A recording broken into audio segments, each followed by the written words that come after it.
Welcome. My name is Tyler Whitcomb, and I'm one of the pastors here.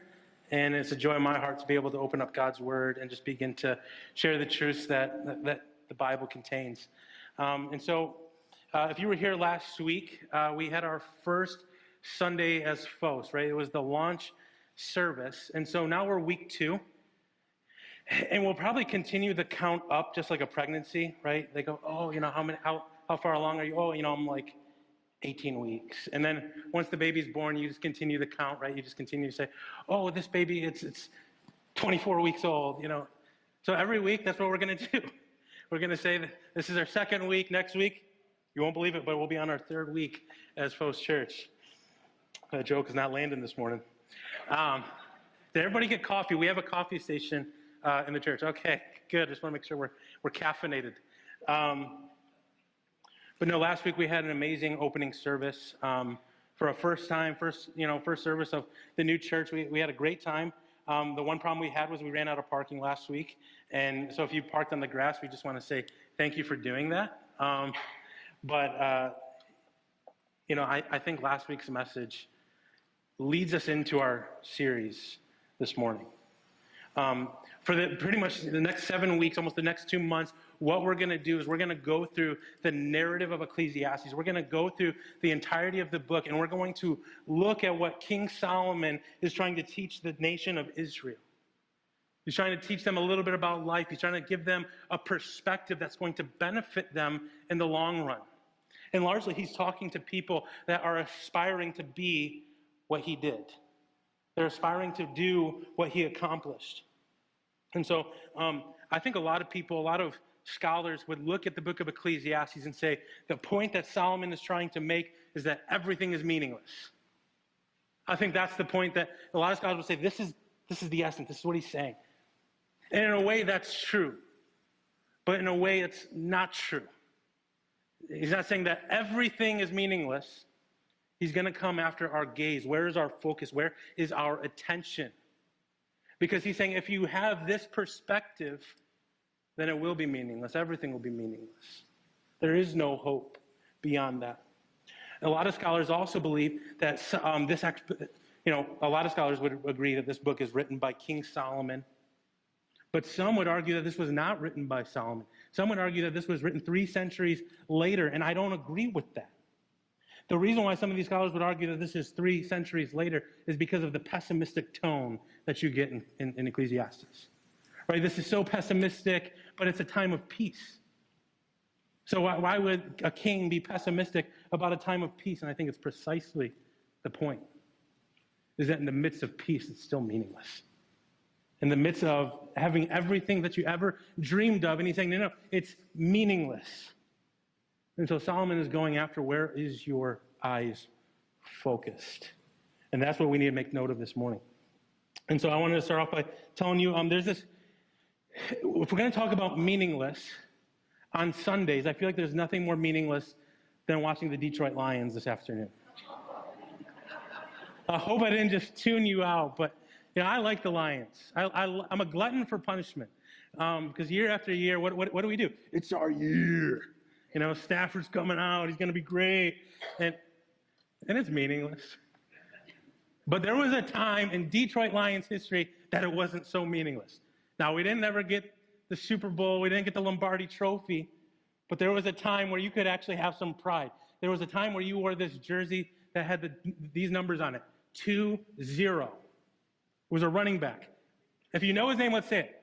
Barry Sanders. Barry Sanders is arguably one of the greatest running backs to have ever lived. And in July of 1999, Barry Sanders shocked the world by announcing his retirement. Right? Barry just had those moves, and he was so fast. Like, if you've ever watched me play football, very similar to Barry. Wow. So Barry Sanders is a great running back, and he was about 1,400 yards shy of the all-time rushing record. He was still young. He could have stayed in and owned every single running back record that you could want. And so everybody's amazed. Everybody's surprised. Why is Barry retiring? And so you have all these commentators and coaches and spectators and fans just arguing, hey, Barry, come back. We want you back. They try to allure him with the records. They try to allure him with the fame. But this is what Barry Sanders faxed over to a local newspaper.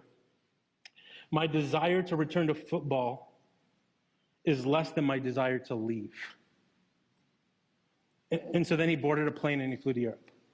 He left football. He said, that's not where my desire is. I have a greater desire to leave than I do have to stay for the fame and the money and all the records.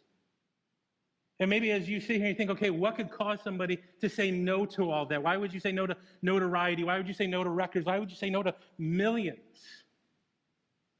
Because as Barry Sanders found it, he found it to be empty, temporary, and meaningless. And so he's not the only one, though. I think of several celebrities. I could just sit here and take the rest of our time and just begin to quote celebrities that found it to be meaningless. Jim Carrey, famous actor, you probably have seen his movies. He's not worth quoting in a sermon other than what I'm about to say. He says, I wish everyone could become rich and famous and see that it wasn't the answer to anything. You know, this was an actor who had all of the fame and notoriety that you could ask, and so he chased that dream. And he got it. He attained what he chased after. And he found it to be meaningless. The fame, the wealth, the security didn't satisfy. 1999, USA Today polled this question. What would you ask God if you could get a direct and immediate answer? Have you ever thought about that question? Like if you could call God right now on the phone and he answered and you heard his voice audibly, he speaks English, and you ask, hey, I have a question. What's that one question that you would ask if you knew he would tell you?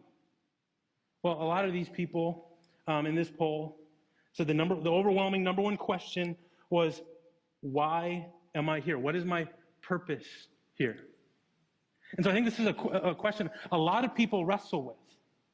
Right? Like, why am I here? What am I supposed to accomplish in this short span of time that I have? And so maybe you've asked yourself that question, and this is precisely what King Solomon is going to come after in the book of Ecclesiastes. King Solomon would say, hey, I want to offer you wisdom, Israel. I want to give you some perspective that maybe you haven't had. We watch you chasing after all of these things, and you think that when you get there, it's going to satisfy you. And so we're calling this the grand case study because King Solomon said he chased after every pursuit, every distraction that one could go after that was saying, hey, follow me. Hey, you're going to have peace. Hey, you're going to have purpose. And he chased after all of it. And then after he does this study, after he goes and does everything, we get the results here. And this isn't a book that a ton of people love. I'll tell you what, this week as I was preparing, as I was studying for the message, there was times where I'm checking my own stuff. I'm like, why am I getting depressed here? Right? This book can be dark and gloomy, and people, maybe wonder, hey, why are you leading out the church this way with this sermon series? Right? This is not seeker-friendly. This isn't, hey, you're going to leave feeling cheerful every single week. This is going to be a series where you're leaving checking yourself, right? Like, what am I living for? And so that's why I said last week's message just leads into our message series. Because I think oftentimes we're going to leave these messages not going, oh, wow, I love Ecclesiastes. Because I think a lot of people try to read Ecclesiastes too. They get about 11 verses in and they go, New Testament. I can't take it anymore. We need something a little more palatable, something a little more grace-filled. This guy, he's kind of a manic depressant. He just seems to be negative the whole time. But we chose this book as the starter because as you watch the news, you can turn the news on this afternoon. You can turn it on tonight. You can turn it on tomorrow morning. I don't care what time you turn it on. What you'll see is hopelessness. What you'll see is a bunch of people beckoning you to follow their cause. You'll see a bunch of people saying, hey, follow us if you want to have purpose and meaning. There's a lot of noise in culture right now. We started this church replant in the time of a global pandemic that seemed to be causing every bit of our time and attention was drawn to this global pandemic. And what you saw was sides arise, right? There was immediate sides that developed in the midst of this pandemic. You either pro-mask or against mask. There seemed to be no little ground. People were calling you to stand with them. right? You have these national outrages. You have riots, and immediately we're called to take a stand. And there are things worth standing for. I'm not saying we don't take stands. That's not what I'm communicating. But I'm telling you, there's so much noise and so many people calling you to follow them. We have the presidential election, right? And that's always a divisive thing. There's always, two sides. We don't have a third party. There's two sides. You either choose one or the other. And that's all you got. And there's always a level of divisiveness, but it seems, this one just seems different. And I'm sure that's what everybody says. I'm sure that's what every generation thinks, right? This is getting more and more divisive, but I'm telling you, I'm just kind of, at times, I get freaked out. I'm on Facebook. I was in young adult ministry for 4 years, and so I don't know if you know this about young adults. There's a lot of division on the idea of politics. It's not like they're overwhelmingly conservative or they're overwhelmingly liberal, and everybody uses their Facebook platform to let you know what they believe. And so there's a level of people calling you. And what I want us to be careful of, before you look left and before you look right, would you look up? I think that's what Solomon is going to come after. And he say, hey, your gaze is all these different directions, but get your eyes up. Let's focus. Let's get your focus right.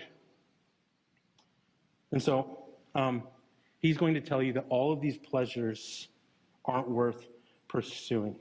Under the sun, there won't be any pleasure that will satisfy you. And that might be hard for you to believe because as you've lived life, you've experienced pleasure. You've experienced good things. But Solomon is going to tell us, hey, you're not going to experience something so good that it removes your desire for pleasure. There won't be anything that satisfies you in that way. And so let's talk about it. Have you ever eaten a steak that was so good that you said, there's no more chasing. This is the best steak. Right? My pleasure has been satisfied through this steak. No. You're always going to find it, I want to eat steak again because that one didn't quite satisfy. You're ready for more. But let's get a little more real. Have you ever had sex that was so good that you said to yourself, I don't need to have sex again? That satisfied me. I mean, hey, this is real talk here. The last time you heard somebody talk about sex in church, but we're doing it. Maybe your struggle is pornography. Have you ever watched pornography and you said, okay, that satisfied me. That was so good. I never have to go after pornography again. This is a real struggle for a lot of people. Or drugs, alcohol.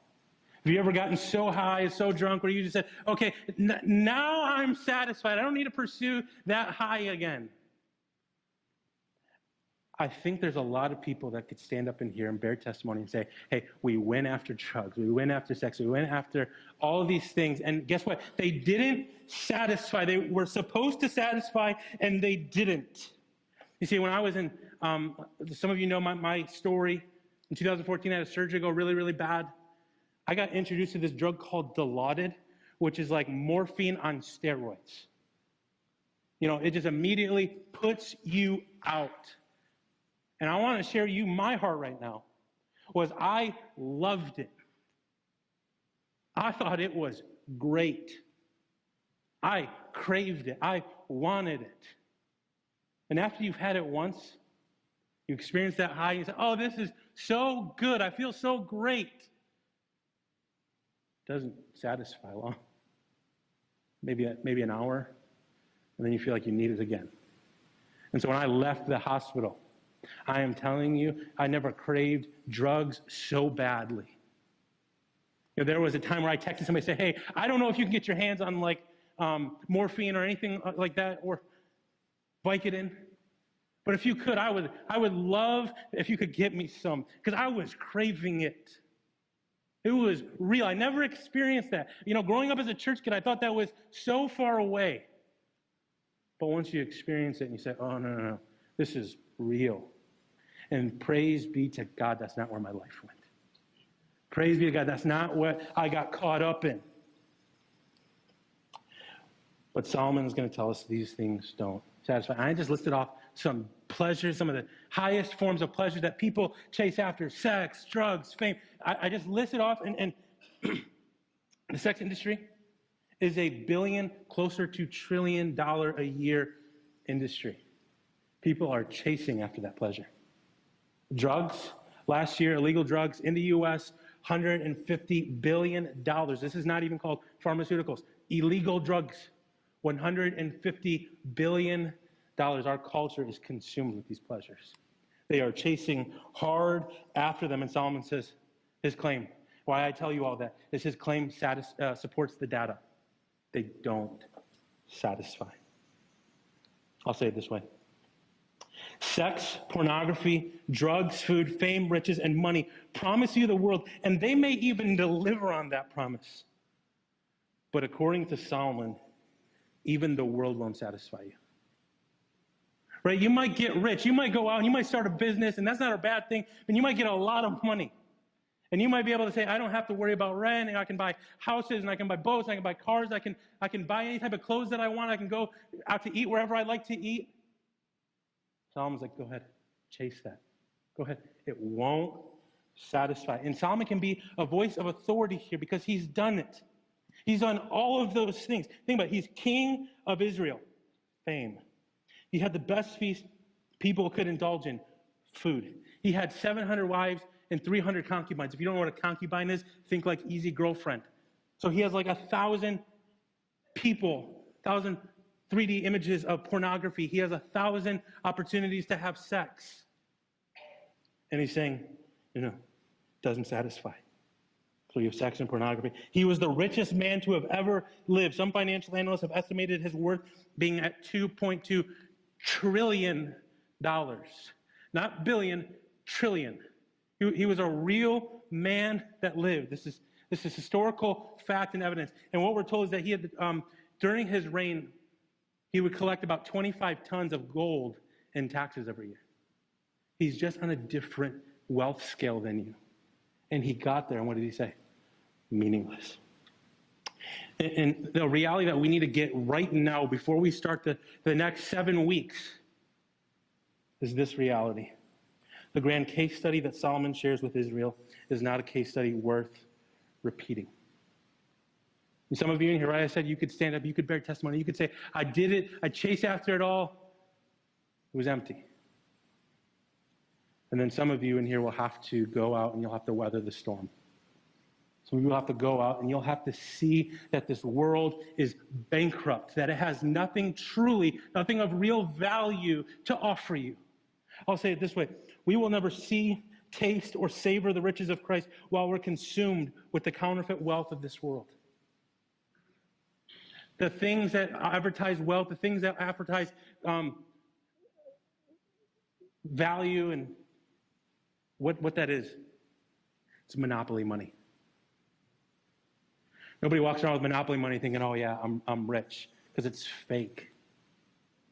But you know what the scary thing is I think a lot of times the world's got some pretty good counterfeit bills that might fool you, trick you. And so that's why I wanted to get our focus right as we start this series. So Solomon is the author. We talked about that. And he's the author of the book of Ecclesiastes that's called, falls in within the wisdom literature in the Old Testament. So when you look at the Old Testament, you can break it down into sections.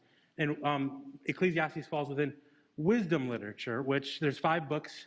And those are Job, Psalms, Proverbs, Ecclesiastes, and Song of Solomon.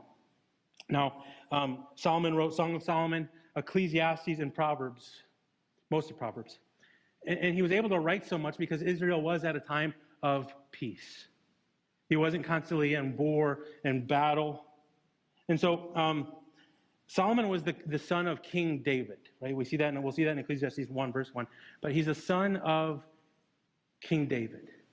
Now, if you want to know a little bit about that story, you have King David, and then there's this woman that he becomes admired by named Bathsheba. The Bible tells us she's a good-looking woman. He sees her. He says, I want her. There's one problem with that.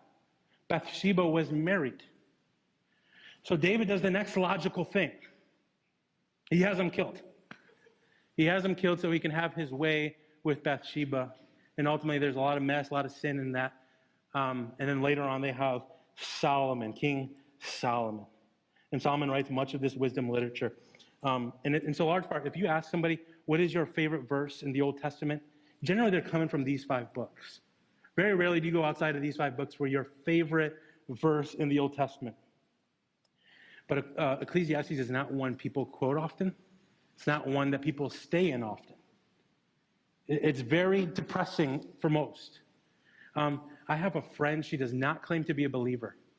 And while she doesn't claim to be a believer, she read from cover to cover in 6 months the Bible. And we had dialogue along the way about it. Like, I knew she was legitimately in it, legitimately reading, and legitimately getting things out of it. And at the end, I said, okay, Kate, what was your favorite book that you read? You know what she said? Ecclesiastes. It was Ecclesiastes. Why? So I asked her, I was like, why? I mean, it's doom and gloom. It just seems like depressing. How is that your favorite? And she's like, it's so real. Like, Solomon's not trying to sell you a dream here. You can trust somebody who suffered, right? Like, I would be more skeptical if they were trying to sell you the world, but he's telling you, hey, you could have it, and I'm telling you it's not worth it. He's not trying to sell you. He's trying to actually derail you from a sale. No. Don't waste your time. Don't waste your energy. Don't waste your life. And so Solomon is a book that Ecclesiastes is a book even a skeptic could trust. In the primary audience, because we always want to look at the primary audience, I think oftentimes we can take the Bible and really put it into our Western world. We could put it into the American culture and context, but this is a very different culture, very different context. But we have the primary audience. They would have had access to the king. This wasn't your just general Israelite. They would have had access to the king. We know that because of chapter 8, verse 3. They would have been devoted to the pursuit of wisdom. We know that because of chapter 1, verses 12 through 18. And they either had or were in the pursuit of wealth, chapter 5, verses 10 through 17. In short, the first readers were a part of the aristocracy. Aristocracy. I'm just going to leave it. It's been a morning. But I think the community, I think the audience was much like the Sterling Heights community that we have. People that are doing pretty well, right? Middle class to upper middle class. They don't seem to have too many worries, right? They're pursuing, they're moving themselves forward. And so this is a very similar audience. And so let's jump into our book. We're going to look at the first 11 verses of chapter 1. And so my first point is the introduction and theme. And this is important for us to get. So I'm going to read the first 2 verses. The words of the preacher, the son of David, king in Jerusalem. Vanity of vanities, says the preacher. Vanity of vanities, all is vanity. And so we see right here as the book opens up, we have 2 key players. We have the author, and then you have the preacher, the teacher. And then he lets you in on how chipper he's going to be for the next 12 chapters. Vanity of vanities. Sounds pretty cheerful, right? So verse 2 is the theme. Verse 2 is going to give us the theme for the next 12 chapters. Vanity of vanities. And so verse 2 is just 12 words. And 5 of those words is just the word vanity being repeated. Vanity, vanity, vanity, vanity, all vanity. Like, that's the theme. So you can see the dilemma we're in, the challenge we have. Right? It's like I said, this won't be the most cheerful book, but I do believe that it will be a book that helps us, gives us profound insights, gives us wisdom. Solomon was the wisest man to ever live. And so that word vanity in the Hebrew is this word hebel. And so what that word means, oftentimes maybe your translation says meaningless, but hebel actually means vapor or breath. All is vapor. All is breath. Stand outside on a cold day and breathe out. Breathe out. What would you see? Right? You would see the vapor, right? You would see your breath. It would be there one moment and then gone the next. It would disappear in a moment. And that's what Solomon says. He's like, it's all like that. It's all breath. It's all Here 1 second, gone the next. It disappears. He says all things in this world are like a breath. And so the psalmist writes this and says this: Behold, you have made my days a few handbreadths, and my lifetime is as nothing before you. Surely all mankind stands as a mere breath. Hebel. It's the same word. And so Solomon says, you know what your life is like? It is like a breath. It's here 1 second, gone the next. There's some value here. In the New Testament, we see James records it like this in James 4:14. Yet you do not know what tomorrow will bring. What is your life? For you are a mist that appears for a little time and then vanishes. This isn't just Ecclesiastes teaching. This is a truth all throughout the scriptures. What Solomon is saying is, you're going to die. The end is coming for you. It's coming for all of you. There's no escaping death. And this is when, like I said, I started having to check, why am I being depressed here? I started reading that, I'm like, I'm going to die. And that's a lot of people don't like to think about that. They don't like to talk about it, surely. And I could die 50 years from now after a life of ministry and preaching the gospel and doing that, or I could die 50 minutes from now when I'm leaving here. What is your life? You're a mist that appears for a little while and then it's gone. But I think why we can have some true wisdom here, I think why Solomon is starting this way, is because if you don't understand that death is coming, then you'll never know how to live. We need to have that concept. I mean, what if you knew the date of your death? How vastly differently would you live? Like if I knew I was dying in 2 months, undoubtedly, for sure, this is when I leave Earth, what would I do? I'd have a list of people that I want to be with. I'd have a list of people that I want to spend my time with, conversating with. I'd have a list of things that I wanted to do, things that I wanted to see, things that I would want to accomplish. And Solomon's saying, this is the reality you need to understand. If you're going to know how to live, you need to know that you're going to die. And that's scary. It's a scary reality.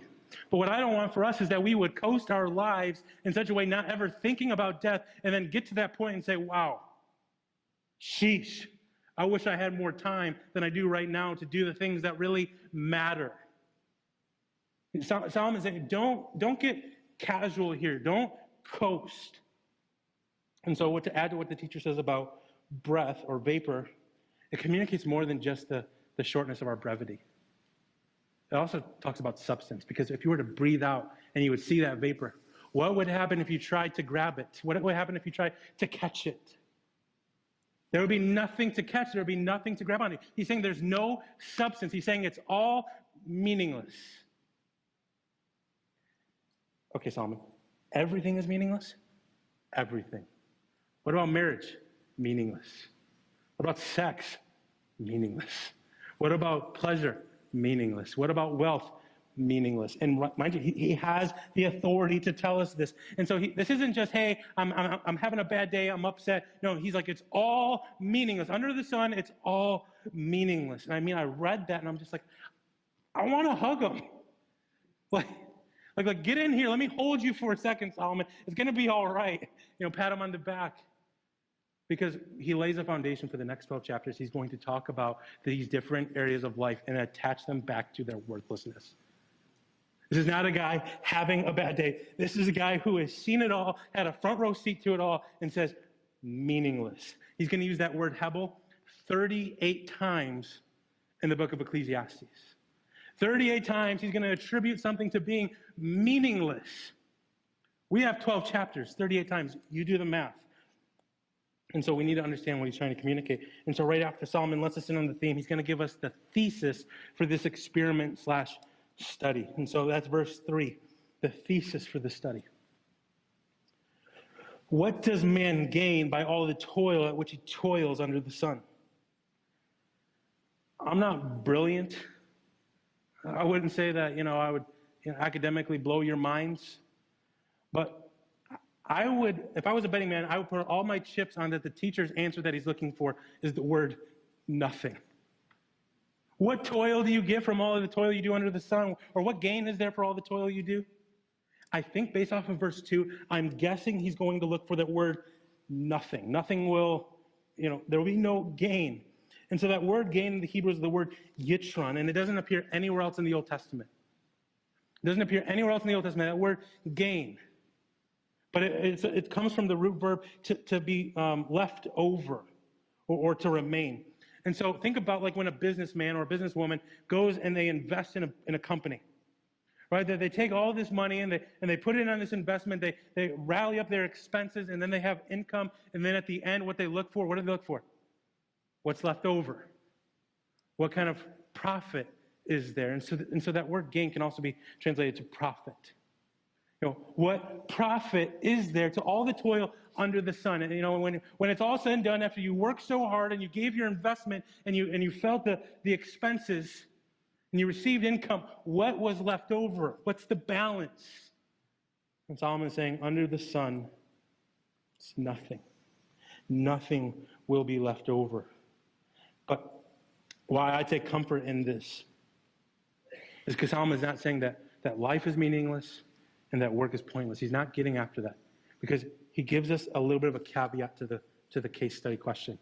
He says, what gain is there from all your toil under the sun? This is where I take comfort in, because he's giving us the caveat to the question. He's showing us the angle at which he's asking the question. He gives us the context for this study. Under the sun, what gain is there? He's giving a secular viewpoint, a view that is strictly horizontal, strictly on this earth. And essentially he's saying, apart from God, what gain is there in this world? That's the question, guys. Apart from God, what gain is there in this world? And so, if all you work for and all you toil for, and if you work to the end of your life and all of it was for things on this earth, Solomon's saying, what type of profit is there in that? Jesus raises the same question. In Matthew 16, verse 26, what will it profit a man if he gains the whole world but forfeits his soul? Like if they forfeit their life, if they forfeit their soul, if they forfeit the essence of their being, what gain is there in that? After it's all said and done, you gave up the very essence of your being. He's saying there's nothing left over. Why would you give that for that? He's like, it's not a fair trade. Don't do that. And so in the next few verses, Solomon is going to support his answer. He's going to support it by giving us some analogies. Okay, hey, if you're Israel, if you're still not grasping what I'm saying, let me put it to you like this. We're going to look at verses 4 through 7. He says, a generation goes and a generation comes, but the earth remains forever. The sun rises and the sun goes down and hastens to the place where it rises. The wind blows to the south and goes to the north. Around and around goes the wind, and on its circuits the wind returns. All streams run to the sea, but the sea is not full to the place where the streams flow. There they flow again. And so Solomon here uses 4 separate analogies to support the claim that it's all meaningless. Right? He gives us generations come and go. He says the sun goes up and the sun goes down. He says the wind blows circular. The streams are going to flow where they flowed before. And so he's pointing at nature. He's saying, okay, it's not even just what I'm saying. I'm not just saying this about your life. He's like, every bit of the cosmos is dealing with this. Right? He's pointing to nature. And so what he's saying here is like, life is like a treadmill. Right? He says, it's circular. You're going through this weird, silly, circular pattern, but you're not really doing anything. Right? He says, each generation is born into this world, and then they run with all the vigor. They run with all the might of the sweaty guy on the treadmill who's running and running and working out. I'm sweating just because it's hot up here. Probably shouldn't wear this jacket. But at the end of their running, where did they go? He's like, hey, you know what? They didn't go anywhere. They might be sweatier. Their heart rate might be a little bit better. But in the end, they didn't go anywhere. And that's what Solomon is saying. Life is like it's this silly, circular pattern. And so maybe you would say, I found this to be a reality in my life. My life seems to be in somewhat of a rut. It seems to be going through this circular motion. I wake up, I go to work, I go home, I eat, I sleep, and then it's over and over. I'm not really going anywhere. I'm not really accomplishing anything new. I'll frame it this way. Laundry. You have to do laundry, right? And you toil, right? It's work. It costs energy to do laundry. I hate doing laundry, right? It's one of my least favorite days where I'm like, okay, I got to do laundry. Why? Because I'm going to have to do it again. I'm going to have to do it again, right? Or we're nearing the end of the season, but you're going to have to go out and you're going to have to mow your grass. Maybe one last time. Guess what's going to happen next spring and summer if you didn't kill your grass? You're going to have to cut it again. I had to get my hair cut last week. Why? I just got to cut it a month and a half ago. It grew back. You're going to have bills to pay again. That's what Solomon is communicating. All this toil, all this work, what did you really accomplish? Because things are going to come back up. They're going to come back up. They come and go. That's what Solomon is attributing to life. And so Solomon's exhausted.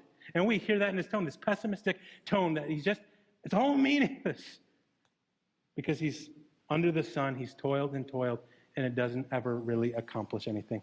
It goes in this weird circular pattern. And maybe I'm saying all this, and it's going to be so much harder for you to get out of bed tomorrow morning. You're going to wake up and go, why am I doing this again? Oh, it's right, I got bills. And so in our last few moments, in the last few verses of our text this morning, is verses 8 through 11, Solomon lands on his initial conclusion.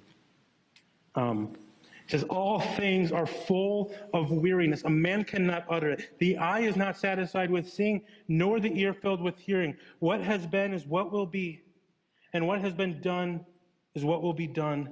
Nothing is new under the sun. Is there a thing of which is said, see, this is new?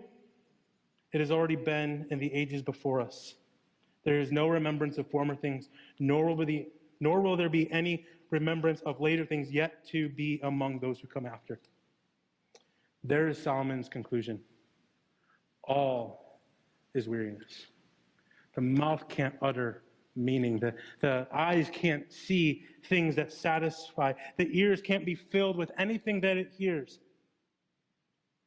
And then Solomon reinforces what he said at the beginning, that there was no gain. There's nothing new under the sun. There's no gain under here. Right? There's nothing new. You're not going to, and then it's like verse 10, Solomon almost responds with this like hypothetical question. He assumes this hypothetical question. Well, see, what about this new thing? The iPad, it's not a new thing. It's painted differently, it looks different, but it contains information. Before we had the iPad, what do we have? Books. Right? Like, what he's saying is, yeah, you might argue, well, what about this? Your cell phone, it's a form of communication. You've had the form of a communication ever since Adam and Eve were created. It's called your mouth. Talk. We're raising a generation that doesn't know how to do that, by the way. But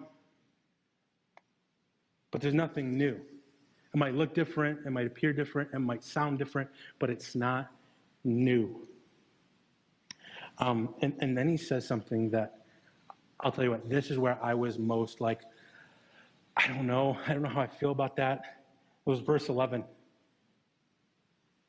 You're not going to be remembered. In a world that we're always trying to tell ourselves that we mean something, that we matter, and you do.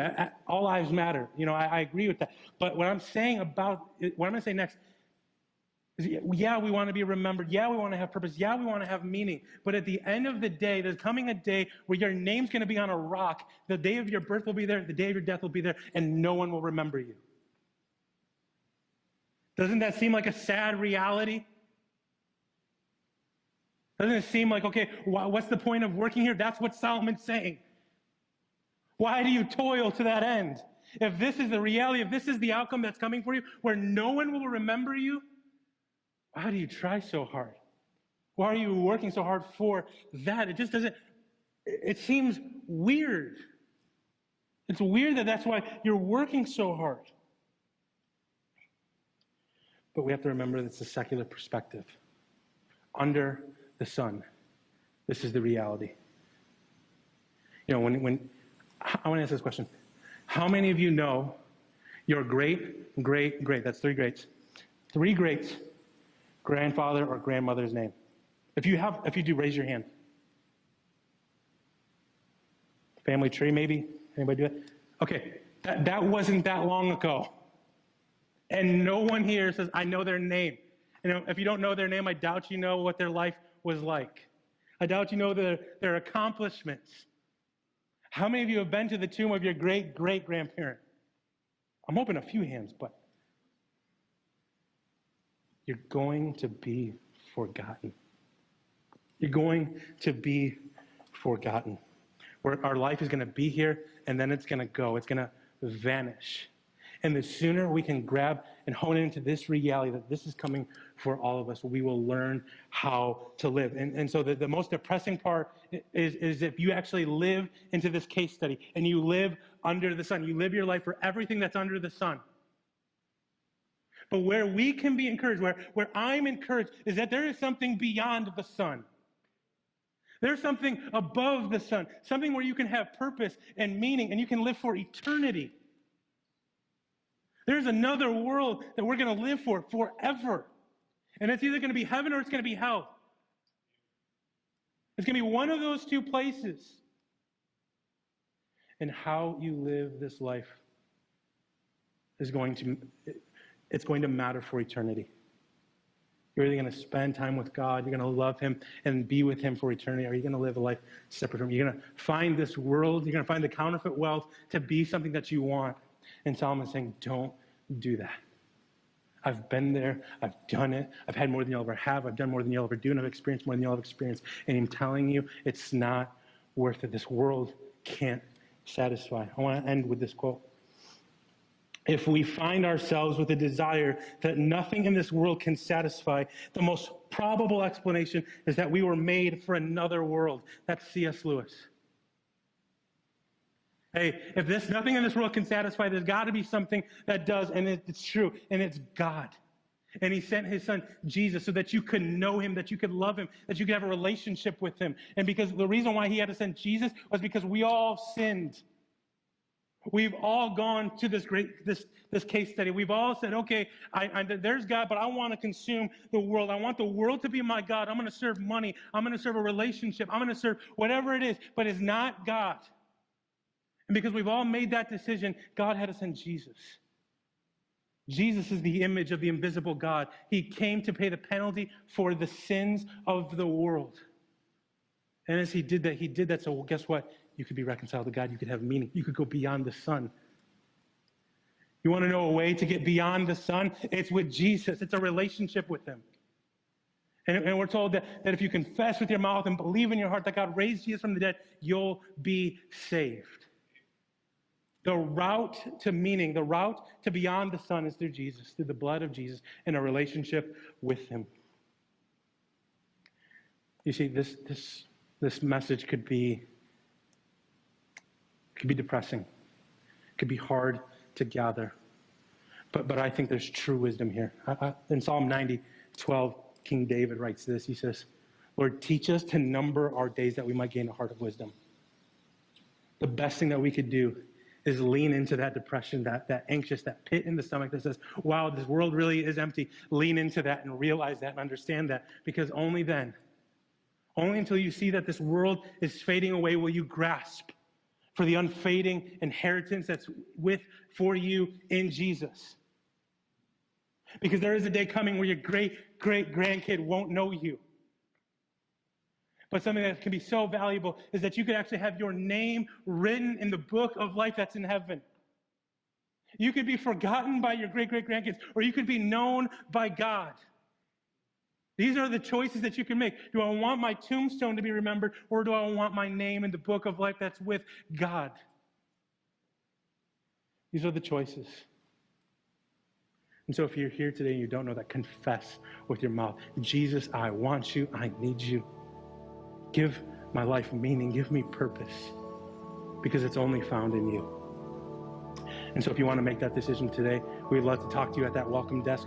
And if you don't feel comfortable talking to us at the desk, talk to the person that brought you, that you came with. But don't leave here without doing that.